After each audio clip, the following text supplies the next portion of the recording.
નમસ્કાર રામ રામ મિત્રો, આપણે પહોંચી ચૂક્યા છીએ વાડિયા ગામમાં. વાડિયા ગામમાં આજથી વર્ષો પહેલા દેહ વેપાર થતો હતો, પરંતુ હવે આ ગામે ધીરે ધીરે પ્રગતિ સાધી છે અને ગામની અંદર પરિવર્તન આવ્યું છે.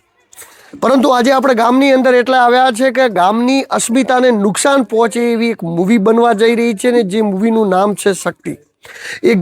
એ મૂવીના લીધે આ ગામની અંદર રહેલા લોકોની અંદર કેટલી દુઃખની લાગણી છે, કેટલી આ ગામની અંદર ફરીવાર તકલીફો થવાની છે, આ ગામની જે ભૂતકાળને ઉજાગર કરવામાં આવશે એનાથી આ ગામને શું નુકસાન થવાનું છે, સમગ્ર ઘટનાઓ સમગ્ર વિશે આપણે ગામના લોકો જોડે ચર્ચા કરીને જાણીશું.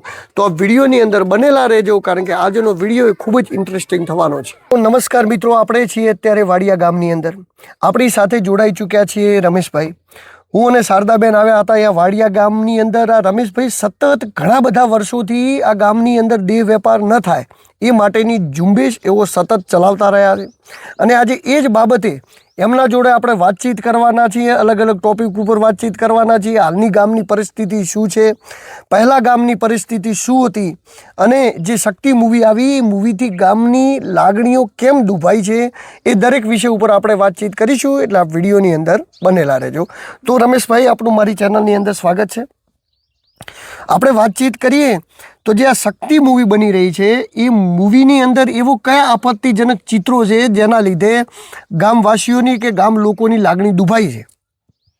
હવે અમે મૂવી જોઈ, ક્લિપ આવીને અમે જોઈ અંદરથી, અને મને સમાચાર મળ્યા કે રમેશભાઈ આપણા વાડિયા ગામમાંથી મૂવી બનાવી છે. તે મેં જોયા પછી એટલે ચીન અમારા વાડિયાના કોઈ નથી કે વાડિયાનો માણસ કોઈ પણ નથી, પણ વાડિયાનું કાયદેસર ભાઈ નામ લે છે કે એક મને અઘરામાં અઘરું ક્યાંથી લાગ્યું. મને અનાજ અત્યારે ખાધાની શેઠ મૂવી બહાર પડી ને ત્યારેથી અન્ન ખાતો નથી. અન્ન કેમ નથી ખાતો કે એનું કારણ દેખો, મારો છોકરો વાડિયાનો છોકરો લઈને ભણે છે, એ છોકરાને સીધી લાત મારે છે. એ છોકરાને લાત મારે છે. દેહ વેપારનો રાયતમાં પછી બે શું ભાઈ કહે છે કે ભાઈ શેકીના પીછે તમારો ભાવ શું? છોકરાને પૂછે છે કે તમારો શેકીનો ભાવ શું, તમારો મિલુટોનો ભાવ શું, તમારો કલાકનો ભાવ શું? એનાથી મને બહુ અઘરું લાગ્યું છે. અઘરું એટલે કે મને એટલો બધો કલાક લાગ્યો ને સર, એની કોઈ સીમા નથી. સીમા એવું નથી કે અત્યારે મારી દીકરીઓ અત્યારે વડોદરા પહોંચ GNM કરેલી છે. મારા છોકરા મોટે ભાઈ અત્યારે અમદાવાદ, ગાંધીનગર આમાં બધા અભ્યાસ કરેલા છે. બે છોકરા અત્યારે અમદાવાદ મારા નોકરી કરેલા છે. આ છોકરાને પછી ગામના છોકરા છે અત્યારે બાર, નાના મોટા બધા બહાર ભણે છે. એ છોકરાને સર મોટામાં મોટી ઠેસ લાગે ને, એને કારણથી મારું મગજ અત્યારે ઠકોણે નથી કે મને ભાવતું નથી સારી રીતે, કે આ બેનને પ્રથમ પાય તો ઇતિહાસની, વાડિયાના ઇતિહાસની ખબર નથી, અને ડાયરેક્ટ મૂવી કઈ રીતે બેને બનાવી કે વાડિયામાં કોઈ દડો આવીને એમણે નથી કહ્યું કે 5 લાખ રૂપિયા દેહ વેપારની દીકરી ધંધો કરે છે એને હું દોન કરું. ક્યારે વાડિયાની મુલાકાત લીધી નથી, અને ડાયરેક્ટ આ મૂવી બનાવી, અને આ ક્યારની પરવાનગી લીધી? કોક તો હશે તમને વાડિયાની કહાની આપનારું, કોક તો હશું હોવું જ હશે ને. વાડિયાની કહાની તો બેનને તો ખબર નથી, તો એમ કહે છે કે દેહ વેપાર છે, બહુ સરસ છે.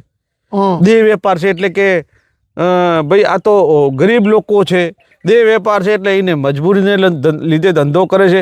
પણ તને દેહ વેપારનો જે કરતી હોય એની દીકરીને ખબર છે કે દેહ વેપાર કેવો થાય. હવે આમાં સર એવું છે કે મારું પોતાનું પરિવાર શું છે કે મારું ગામ શું છે, અમે પરણે મેન મોટી ઓલે ઉતરી ઊંડા ખાડામાં, ખાડામાંથી તરીને અવારે આવીએ, અને કોકનું કોક આવું જાગે એટલે મોટામાં મોટો ગામને સર કલંક લાગે છે. હું તો એમ કહું છું કે મારી સરકારને એમ કહું છું કે અમારા ધારાસભ્ય અત્યારે ગુજરાતના ભાઈ અધ્યક્ષ છે, એને વિનંતી કરવામાં આવ્યું છે કે સાહેબ મને એકને શરમ નથી લાગતી, પણ આપના મીડિયાવાળાને શરમ લાગવી જોઈએ. મીડિયાવાળાને શરમ ના લાગે તો મારા ધારાસભ્ય શંકરભાઈને શરમ લાગવી જોઈએ. શંકરભાઈને શરમ લાગે તો જિલ્લા કલેક્ટરને શરમ લાગવી જોઈએ. હું એક બદનામ નથી થતો, પૂરું ગુજરાત બદનામ થાય છે. પૂરા ગુજરાતને ઠેસ લાગી છે કે અમારા જે ધારાસભ્ય શંકરભાઈ છે એને ખબર નથી કે વાડિયામાં કુલ સંખ્યા કેટલી, વાડિયામાં કુલ મતદાન કેટલું, વાડિયામાં બેન દીકરી ધંધો કેટલી કરી, શંકરભાઈને અમારે ખબર નથી. તો આ બેનને ક્યાંથી ખબર આવી? અને અમારું તો એવું થાય છે, મહેરબાની મૂવીથી અમને કોઈ તકલીફ નથી, પણ અમારું વાડિયાનું નામ છે ને એનાથી મોટામાં મોટી અમને સાહેબ એટલી બધી ઠોસ લાગી છે કે મારી સમાજમાં હું આજ મોઢું આવડે એવો રહ્યો નથી. મારી સમાજને રાજકોટમાં અત્યારે મોત થઈ ગયું ને તો હું જઈ શકતો નથી. આ મૂવી બને એના કારણે હું મોતમાં જઈ શકતો નથી. આવી મારી હાલત આ લોકોએ કરીને બેસી એટલે ગયા પણ મૂવીની અંદર ધારો કે એ લોકોએ જે બનાવ્યું છે. હા, એની અંદર આપત્તિજનક વસ્તુથી આ ગામની લોકોને એવી શું આપત્તિજનક વસ્તુ છે કે જેનાથી આ ગામ લોકોને મતલબ કે નુકસાન પડશે કે આવનારા સમયની અંદર અહીંના જે લોકો છે એમને નુકસાન પડે એવી કઈ કઈ બાબતો તમને ધ્યાનમાં આવે? મને ધ્યાનમાં તો આખો વાડિયાનો એ ભાઈ ત્યાં કીધું પહેલે તો એક છોકરાને લાત મારે છે ભાઈ. હા, એ તો જોયો કે કિસ્સો આપણે ટ્રેલરમાં જોયો. એ વાતે એ વાડિયાના આખા વાડિયાના જે ગામ માટે એ બેને મૂવી બનાવી છે. હા. હું થોડાક તો અમે સમજી, ભલે અમારો પહેરવેશ ના હા, જોવાય, હા, હા. પણ એ જે આખી મૂવી બની ને એ વાડિયામાંથી એ કોન્સેપ્ટ વાડિયાનો જ લીધેલો છે. હા, તો વાડિયાનો સીન લીધો સ્પષ્ટ છે. દેખાય વાતે જે શબ્દો આવે ને એ વાડિયામાંથી જ આવે છે. થોડા તો અમે અભણ નથી, થોડાક સમજીએ તો અને ઠીક. એવી વાતચીત પણ મળી છે કે જે પાત્રોના નામ છે ને પણ ઘણા બધા વાડિયાથી મળતા આવતા હોય. વાડિયાથી મળતા આવે છે. જોયું છે ને મેં કોશોને 4 થી 5 દિવસ એક લાઈન મેં આ વિડિયા બેનના જોયા છે.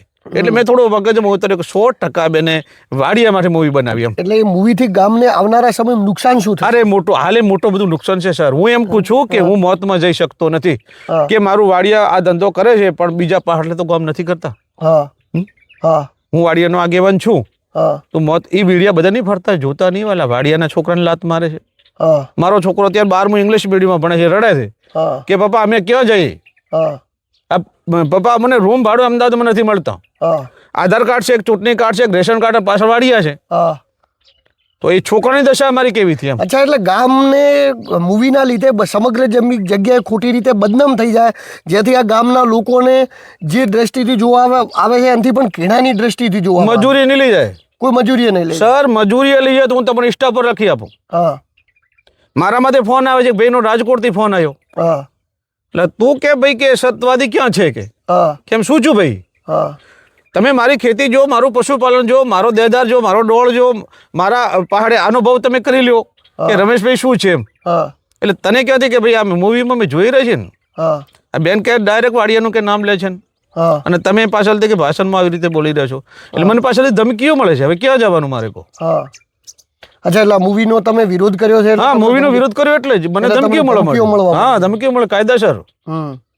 તો આ બાબતે તમે પ્રશાસનને જાણ કરી, આવેદન પત્ર આપ્યા, તો પ્રશાસને શું કીધું તમને? હવે પ્રશાસને એવું કીધું કે ભાઈ જો આ કાયદા છે, એમને જે કલેક્ટર સાહેબને આવેદનપત્ર સાહેબે લીધી, સાહેબે સારી પણ વાતે કરી, આવેદનપત્ર છું, પણ હવે બેનના વિડીયો ચાલુ છે.